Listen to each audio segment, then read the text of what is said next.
の中にある赤と青き線それらが結ばれるのは真の像 Assalamualaikum warahmatullahi wabarakatuh. Kami dari kelompok 10 di sini ingin menyelesaikan tugas mata kuliah Ushul Fiqh dengan dosen pengampu Ibu Rina Juliana MPDI. Mungkin saksikanlah video dari kami. Sekian. Assalamualaikum. Waalaikumsalam warahmatullahi wabarakatuh. Izin duduk Nadia ya. Nah, jadi ada yang tanya. Tadi itu penjelasan materi tentang caruman qoblana. Aku kurang paham, sedikit kurang paham gitu kan, apa definisinya, apa kehujanannya gitu kan. Jadi kena nanya kau, mungkin kau paham kan caruman qoblana kayak mana? Aku tolong jelasin gitu sedikit.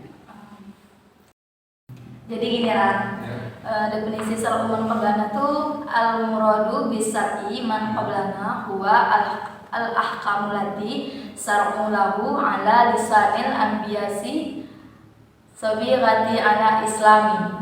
Yang dimaksud dengan syar'u man qablana adalah hukum-hukum yang Allah undangkan dengan lisan para nabi terdahulu bagi bangsa-bangsa sebelum Islam. Contohnya adalah apa yang disebutkan dalam Al-Quran mengenai wajibnya puasa dan pembalasan atas nyawa dan luka terhadap kaum terdahulu, dan larangan segala sesuatu yang mempunyai paku dan lemak sapi dan domba terhadap kaum Yahudi, dan apa yang disebutkan dalam sunnah tentang keabsahan kurban dalam hukum-hukum Nabi Ibrahim. Jadi kalau menurut kau tuh kehujanan caruman qoblana gimana sih? Kehujanannya itu ada ketentuannya. Hukum yang Allah tetapkan bagi umat-umat sebelum Islam mungkin juga ditentukan bagi kita dalam syariat kita, seperti kewajiban berpuasa di bulan Ramadan dan berkurban. Bagi kita boleh saja hukumnya batal, seperti larangan lemak domba dan sapi. Dan hukum boleh diam mengenai hal itu dan tidak menuntutnya dari kita atau menghalangi kita untuk melakukannya. Sebagaimana firman Allah, A'udzubillahi minasyaitonirrajim, Bismillahirrahmanirrahim. Min ajli zalika katabna ala bani Israila annahu man qatala nafsan bighairi nafsin aw fasadin fil ardi faka'annama qatalan nasa jami'an. Artinya, oleh karena itu ditetapkan suatu hukum bagi Bani Israil bahwa barang siapa yang membunuh seorang manusia bukan karena orang itu membunuh orang lain, atau juga bukan karena membuat kerusakan di muka bumi, maka seakan-akan dia telah membunuh manusia seluruhnya. Quran Surah Al-Maidah ayat 32. Jadi jumhur ulama Hanafiyah itu sebagai ulama Malikiyah dan Syafiyah berpendapat bahwa hukum tersebut disyariatkan juga pada kita, dan kita berkewajiban mengikuti dan menerapkan selama hukum tersebut telah diceritakan kepada kita serta tidak terdapat hukum yang menakasinya. Alasannya mereka menganggap bahwa hal itu termasuk di antara hukum-hukum Tuhan yang telah disyariatkan melalui para rasulnya. Diceritakan kepada kita, maka orang-orang mukallaf wajib mengikutinya lebih jauh. Ulama Hanafiyah mengambil dalil bahwa yang dinamakan pembunuhan itu adalah umum dan tidak memandang apakah yang dibunuh itu muslim atau kafir, dizini laki-laki ataupun perempuan. Oh, jadi ini penjelasan caruman qoblana ya. Jadi gini Ran, aku mau bertanya juga tentang mazhab sahabi serta definisinya. Tolong dijelaskan. Mengenai mazhab sahabi. Mazhab sahabi itu menurut definisi ya, as-sahabi itu mufradun wa jam'u as-sahbu. Jadi maksudnya tuh sahabat itu bentuknya tunggal dan jamaknya itu ashab. Dan sedangkan menurut kaum fundamentalis atau ulama fikih gitu ya, adalah sahabat itu adalah orang yang bertemu dengan Rasulullah SAW. Dia beriman kepadanya dan menemaninya dalam waktu yang lama, dan dia meninggal dalam Islam. Dan sedangkan secara definisi qaulus sahabi itu adalah qaulus sahabi au mazhab sahabi wa ma sadara anhu min aqwalil afatawa wa fi waqa'i mukhtalifah ba'da wafati Nabi sallallahu alaihi wasallam. Nah, ini jadi gini, artinya tuh ucapan sahabat atau ajaran sahabat itu adalah ucapan atau fatwa yang dikeluarkan pada berbagai kesempatan setelah wafatnya Nabi Muhammad SAW. Nah, ucapan seseorang sahabat bisa jadi merupakan makorat tentang apa yang Rasulullah SAW ajarkan, lakukan, atau putuskan di hadapan sahabat tadi dan di depan matanya. Bisa saja dalam satu perkara yang tidak ada ruang untuk berpikir, atau bisa juga dalam satu perkara ijtihad. Yang penting pendapat para ahli hukumnya berbeda. Nah, jadi itu tadi ya penjelasan atau definisi-definisi mengenai mazhab sahabi. Ada yang tanya lagi nggak? Ada tentang apa kehujanan terat belum. Kalau kehujanan mazhab sahabi itu para ahli fikih dan fundamentalis atau ulama-ulama fikih lah berbeda pendapat mengenai perkataan para sahabat dan fatwa-fatwa mereka. Apakah fatwa-fatwa tersebut itu memang berasal dari Rasulullah, sumber-sumber yang sah dan dalil-dalilnya, ataukah hanya sekedar pikiran atau jurisprudensi mereka dan masyarakat tidak wajib mengikutinya. Nah, ada beberapa ringkasan dari mazhab sahabi ini di dalam judul ini.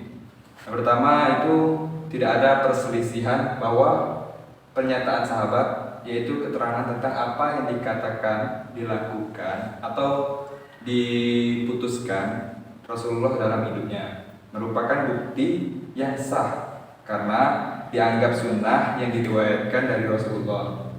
Tidak ada keraguan bahwa sunnah Nabi yang sahih merupakan kehujahan dalil dan dalil hukumnya. Dan yang kedua itu ada lagi, tidak dapat dipungkiri bahwa pernyataan sahabat ini mengenai hal-hal yang tidak ada alasan merupakan bukti yang sah karena apa yang tidak ada ruang untuk bernalar mengenai perkataan seseorang sahabat pasti sudah didengar dari Rasulullah SAW. Contohnya adalah ucapan sahabat tentang ibadah dan penghargaan.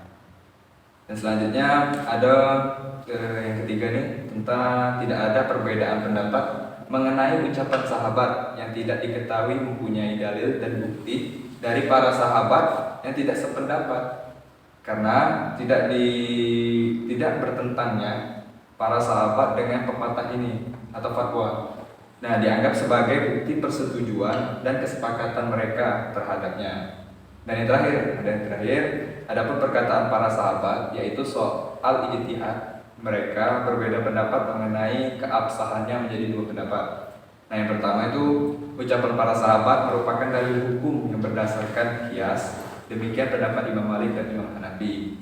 Dan yang kedua, itu ada sesungguhnya pernyataan sahabat tersebut sama sekali bukan argumentasi atau fiktif belaka gitu kan. Demikian pendapat mayoritas ulama Asy'ari, Mu'tazilah dan lain-lain. Hakikatnya tidak ada dalilnya karena Allah Subhanahu wa taala tidak mengutus kepada umat ini kecuali Nabi Muhammad SAW, dan seluruh umat diperintahkan untuk mengikuti kitabnya dan sunnah nabinya. Nah, jadi para ulama sepakat bahwa perkataan sahabat yang bukan berdasarkan pikiran mereka semata adalah hujjah atau dasar hukum bagi kaum muslimin, karena apa yang dikatakan oleh para sahabat itu tentu saja berasal dari apa yang telah didengar dari Rasul. Misalnya perkataan Aisyah radhiyallahu anhu yang diriwayatkan oleh Darqutni yang berbunyi, la yumkinu hukmu fi batni ummihi aksar min sanataini qadra ma yatahawwalu zidul azal. Yang artinya kandungan itu tidak akan lebih dari 2 tahun dalam perut ibunya, sepanjang bayang-bayang benda yang ditancapkan. Nah, keterangan dari hadis Aisyah bahwa maksimal waktu mengandung itu adalah 2 tahun, bukanlah semata-mata pendapatnya atas dasar ijtihad pribadi. Nah, jadi misalnya melainkan ini benar adanya dan dapat diterima menurut kenyataan Rasulullah, bersumber dari apa yang telah didengar dari Rasulullah, walaupun menurut lainnya adalah ucapan Aisyah sendiri. Begitu juga perkataan seorang sahabat yang tidak didengar, yang tidak mendapatkan tantangan dari sahabat lain adalah hujah bagi umat Islam, karena persesuaian mereka dalam suatu masalah di mana mereka hidup masih dilihat dengan masa Nabi, masih dekat dengan masa Nabi. Nah, serta pengetahuan mereka yang mendalam tentang rahasia-rahasia syariat menjadi bukti bahwa pendapatnya tidak mendapatkan bantahan itu berdasarkan rahasia syariat. Menjadi bukti bahwa pendapatnya tidak mendapat bantahan itu berdasarkan kepada dalil yang keluar dari Rasulullah SAW. Mungkin sekian penjelasan mengenai mazhab Syafi'i. Mungkin bisa dipahami lah dia. Iya. Kesimpulan dari Syar'u man qablana dan mazhab Sahabi, yaitu kesimpulannya prinsip ini mencerminkan kelanjutan dari ajaran Allah dengan penyesuaian dalam syariat Islam untuk memenuhi konteks ajaran umat muslim. Qaulu Sahabi dan kehujahan pernyataan sahabat dianggap bukti sah dalam menetapkan hukum Islam, terutama yang terkait dengan Rasulullah SAW, meskipun terdapat perbedaan pendapat mengenai ijtihad dalam pernyataan sahabat yang berasal dari sumber sah, memiliki kehujahan dalil dan hukumnya. Nah, jadi kesimpulan dari saya, Syar'u man qoblana, ini maksudnya dengan Syar'u man qoblana itu adalah suatu hukum yang Allah undangkan kepada lisan para nabi terdahulu untuk kaum-kaum sebelum Islam. Contohnya seperti apa yang disebutkan dalam Al-Quran mengenai wajibnya puasa dan pembalasan atas nyawa dan luka terhadap pembalasan atas nyawa terhadap kaum terdahulu. Nah, selanjutnya ada mazhab Sahabi. Yang dimaksud mazhab Sahabi di sini adalah ucapan atau fatwa yang dikeluarkannya pada berbagai kesempatan setelah wafatnya Nabi Muhammad SAW. Ucapan seorang sahabat atau fatwa seorang sahabat ini merupakan laporan tentang apa yang Rasulullah SAW ucapkan, lakukan, atau putuskan di hadapan mereka. Mungkin itu saja kesimpulan dari saya. Mungkin ini saja video dari kami. Apabila ada kesalahan, mohon dimaafkan. Wabillahi taufiq wal hidayah. Wassalamualaikum warahmatullahi wabarakatuh.